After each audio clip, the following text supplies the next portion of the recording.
জায়গায় হচ্ছে কিন্তু আমি এটাকে অত বড় করে দেখছি না, এই জন্য এনসিএম অফ হয়ে গেছে 95% জায়গায় স্মুথ ইলেকশন হয়, এটা অ্যাকসেপ্টেবল অফ ক্যাটেগরি ইলেকশন।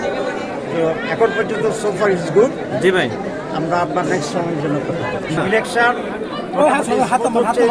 বিচ্ছিন্ন ঘটনা করা, এইভাবে যদি নির্বাচন চলে তাহলে মানুষের প্রত্যাশিত যে নির্বাচন সেটা নিশ্চিতভাবে আমরা আশা করি।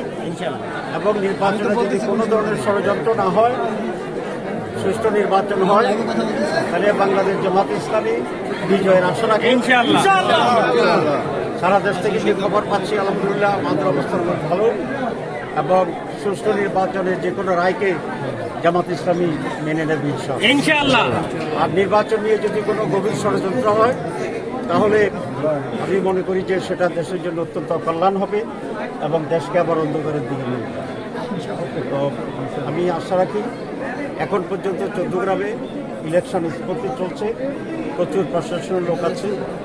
আমরা বিভিন্ন জায়গায় যে খবর পাচ্ছি জনগণের উৎস উদ্দীপনা আছে, ঈদের চেয়ে বেশি উৎসব নিয়ে মানুষ কাজ করছে এবং আমরা বিজয় অর্জন করব ইনশাআল্লাহ। একটি জায়গায় হচ্ছে কিন্তু আমি এটাকে অত বড় করে দেখছি না, এই জন্য এনসিএম অফ হয়ে গেছে 95% জায়গায় স্মুথ ইলেকশন হয়, এটা অ্যাকসেপ্টেবল অফ ক্যাটেগরি ইলেকশন। তো এখন পর্যন্ত সো ফার ইজ গুড। জি ভাই, আমরা আপনার নেক্সট সময়ের জন্য